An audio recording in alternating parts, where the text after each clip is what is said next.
ಬೆಂಗಳೂರಿನ ಒಂದು ಇವತ್ತೇನು ನೀವು ಒಂದು ಈ ರೋಡ್ ನೋಡ್ತಾ ಇದ್ದೀರಿ, ಇದೊಂದು ಇತಿಹಾಸ ಸೃಷ್ಟಿ ಮಾಡೋಂಥ ರಸ್ತೆ.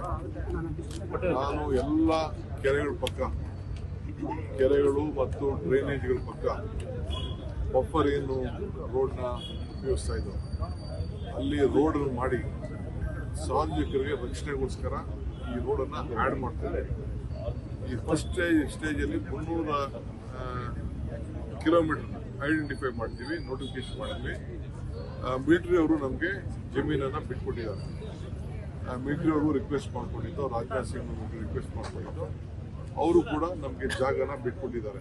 ಆ ರೀತಿ ಈಗ ನೀವು ಕಾಂಪೌಂಡ್ ಇಲ್ಲಿ ನೋಡಿದ್ದೀರಿ ನೋಡಿ, ಈ ಹೈಟ್ ಕಾಂಪೌಂಡ್ ಅವ್ರ ರಕ್ಷಣೆಗೆ ಅವ್ರಿಗೆ ಹಾಕ್ಕೊಟ್ಟಿದ್ದೀವಿ. ಈ ರೋಡ್ ಏನು ಅಗಲ ಇದೆ, ಈ ರೋಡ್ ಈ ರೋಡ್ ಏನು ಅಗಲ ಇದೆ, ಇದು ಹೊಸ ರೋಡು ಕ್ರಿಯೇಟ್ ಆಗ್ತದೆ. ಇದು MG ರೋಡಿಂದ ಬರ್ತದೆ. MG ರೋಡಿಂದ ಬೆಳ್ಳಂದೂರ್ವರೆಗೂ ಈ ರಸ್ತೆ ಹೊಸ ರೋಡು ಹಾಳಾಗ್ತದೆ. ನಾಗರಿಕರಿಗೆ ಸುಮಾರು 10 ಕಿಲೋಮೀಟರ್ ಕಡಿಮೆ ಆಗ್ತದೆ. ಮಿಲಿಟರಿ ಕಾಂಪೌಂಡ್ ಒಳಗಡೆ ಹೋಗಿ ಸೈಡಲ್ಲಿ ಹೋಗಿ ಬಫರಲ್ಲಿ ಹೋಗಿ ಕಡಿಮೆ ಆಗ್ತದೆ. ಸೊ ಈ ರೀತಿ ನಾವು ಹೊಸ ಯೋಜನೆ ನಾವು ಮಾಡಿ ಸಂಚಾರಕ್ಕೆ ರಸ್ತೆ ಮಾಡಿದ್ವಿ. ಎಲ್ಲ ಈ ಡೀಟೇಲ್ ನಿಮಗೆಲ್ಲ ವಾಟ್ಸಪ್ಪಲ್ಲಿ ನಾನು ನಿಮಗೆ ಕಳಿಸ್ಕೊಡ್ತೀನಿ. ಸೊ ಇದು ವಿಶೇಷವಾದಂಥ ಪ್ರಾಜೆಕ್ಟು. ಬೆಂಗಳೂರಲ್ಲಿ ನಮ್ಮ ಟ್ರಾಫಿಕ್ನ ಕಂಟ್ರೋಲ್ ಮಾಡೋಕ್ಕೆ, ಸಂಚಾರನ ಮಾಡಲಿಕ್ಕೆ, ಆಮೇಲೆ ರೋಡ್ ಪಕ್ಕದಲ್ಲಿ ನಾವು ಬಸ್ ಎಲ್ಲ ಓಡಿಸೋಕ್ಕೆ ಅವಕಾಶ ಕೊಡೋಲ್ಲ. ಬಸ್ಸು ಲಾರಿಗಳ ಅವಕಾಶ ಕೊಡೋಲ್ಲ. ಸ್ಕೂಲ್ ಜನ, ಕಾರ್ಗಳು, ಮೋಟರ್ ಸೈಕಲ್ ಅವು ಮಾತ್ರ ಓಡಾಡ್ಬೋದು. ಯಾಕೆಂದರೆ ನಾಳೆ ಬೆಳಗ್ಗೆ ಕೆಲವು ಜಾಗದಲ್ಲಿ ಕುಸ್ತೋಗೋದು ಮಾಡೋದು ಹೆವಿ ವೆಹಿಕಲ್ ಇತ್ತು ತೊಂದರೆ ಆಗ್ತದೆ. ಸಂಚಾರಯುಕ್ತ ರಸ್ತೆ ಅಂತ ಅಂದ್ಬಿಟ್ಟು ಫಸ್ಟ್ ಫೇಸ್ 300 ಕಿಲೋಮೀಟರ್ ತೊಗೊಂಡಿದ್ದೀವಿ. ಕೆಲವು ರಾಜರಾಜೇಶ್ವರಿಯಾಗಿದೆ ತೊಗೊಂಡಿದ್ದೀವಿ, ಕೆಲವು ಇಲ್ಲಿ ತೊಗೊಂಡಿದ್ದೀವಿ, ಕೆಲವು ITPL ಪಕ್ಕದಲ್ಲಿ ತೊಗೊಂಡಿದ್ದೀವಿ. ಈ ರೀತಿ ಬೇರ್ಕೊಂಡು ಮಾಡ್ತಾಯಿದ್ವಿ. ಆದರೆ ಮಿಲಿಟರಿ ಅವ್ರಿಗೆ ಮಾತ್ರ ನಾವು ಸ್ವಲ್ಪ ಕನ್ಸಲ್ಟ್ ಮಾಡಿ ಕೊಡ್ತಾ ಇದ್ದೀವಿ. ಈ ಪ್ರಾಜೆಕ್ಟ್ ಯಾವಾಗ ಎಂಡ್ ಆಗುತ್ತೆ? ಇದು ಬಹುಶಃ ಇನ್ನೊಂದು 2 ತಿಂಗಳು, ಮಾರ್ಚ್ ಅಷ್ಟೊತ್ತಿಗೆ ಈ ರಸ್ತೆನ ಇದು 7 ಒಟ್ಟು ಎಷ್ಟು ಕಿಲೋಮೀಟರ್ ಸರ್ ಇದು ಒಟ್ಟು 13 ಕಿಲೋಮೀಟರ್.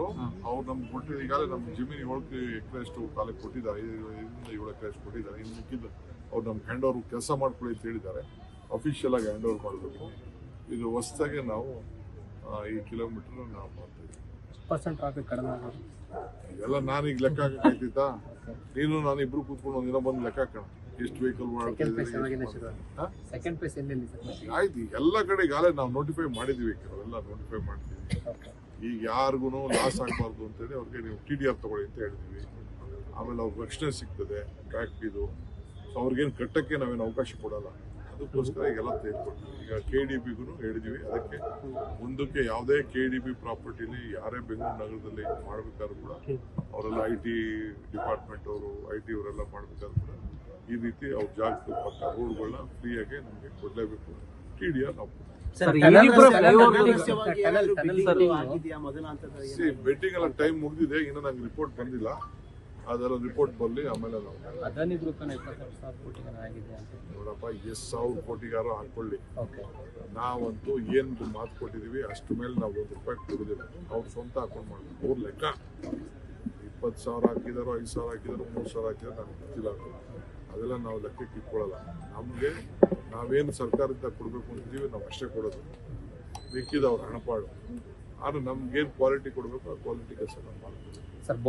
ಯಾರು ಹಾಕೊಂಡಿರಲಿ, ಬ್ರಹ್ಮಾರ ಹಾಕೊಂಡಿರಲಿ, ತಿಮ್ಮಪ್ಪ ಹಾಕಿರಲಿ, ನೀವು ಹಾಕಿರಲಿ, ಅದಾನಿ ಹಾಕಿರಲಿ, ನನಗೆ ಅದೆಲ್ಲ ಗೊತ್ತಿಲ್ಲ. ಇನ್ನು ನನಗೆ ರಿಪೋರ್ಟ್ ಬಂದು ಬೊಮ್ಮನಹಳ್ಳಿಯಲ್ಲಿ ಈ ಖಾತ ಫೈನಲ್ ಮಾಡಿ ಅಪ್ರೂವ್ ಮಾಡ್ದೇನೆ ರಿಜೆಕ್ಟ್ ಮಾಡ್ತಿದ್ದಾರೆ. ಎಲ್ಲ ದಾಖಲಾತಿಗಳೆಲ್ಲ ಸರಿ ಇದ್ರು ಕೂಡ ರಿಜೆಕ್ಟ್ ಮಾಡ್ತಾರೆ ಅಂತ ಹೇಳಿ ಅದನ್ನ ಚೆಕ್ ಮಾಡ್ತೀನಿ. ಸರ್